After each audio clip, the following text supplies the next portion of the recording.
Enne kui Riigikogu sees hakati arutama konventsiooni heade ja halbade külgede üle, toimus siin Riigikogu ees Istanbuli konventsiooni toetuseks väike miiting, kuhu kogunes 30 inimest.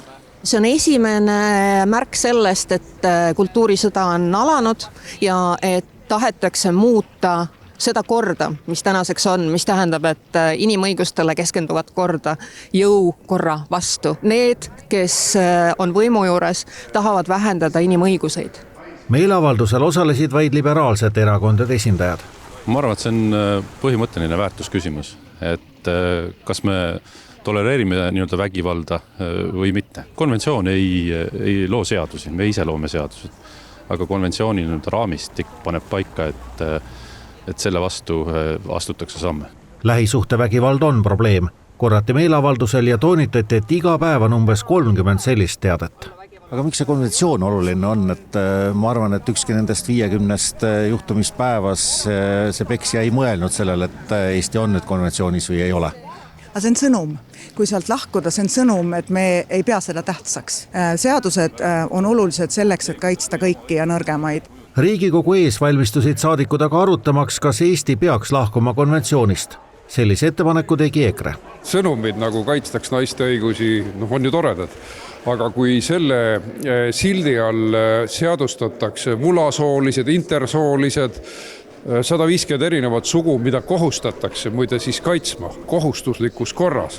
Hullumeelsusi me ei lase Eesti õiguskorda, selles ongi asi. Kirjutatakse selles konventsioonis, et mitte välistada teisi nõrgemaid gruppe.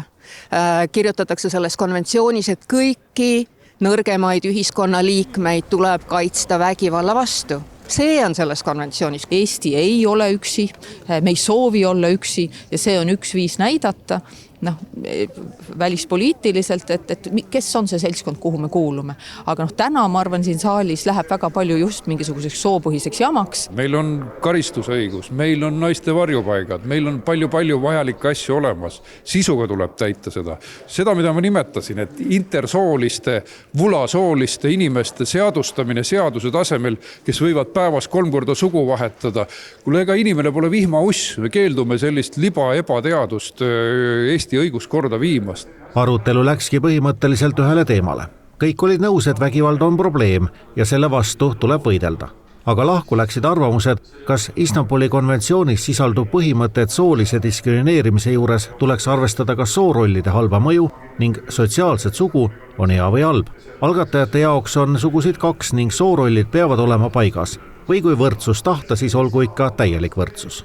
Mitte ainult mehed ei pea riigiteenistust tegema 1 aasta oma elust, vaid ka kõik need naised, kes ütlevad, et nemad ei ole nõus ühiskondliku ootusega, et nad peaksid täitma ema rolli, peavad ka võrdväärselt mingisuguse teenistuse läbima.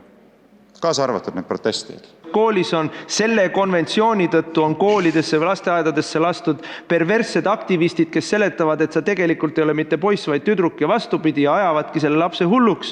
Siis need lapsed ja lapsevanemad on hädas ja ei ole liberaalil ühtegi empaatiat selle probleemi suhtes. Ma näitan teile konkreetset artiklit, mis paneb Eesti riigile kohustuse juurida välja stereotüüpsed soorollid, mille hulka kuulub teatavasti ja vaieldamatult ka arusaamine, et naised täidaksid ema rolli ja mehed täidaksid isa rolli.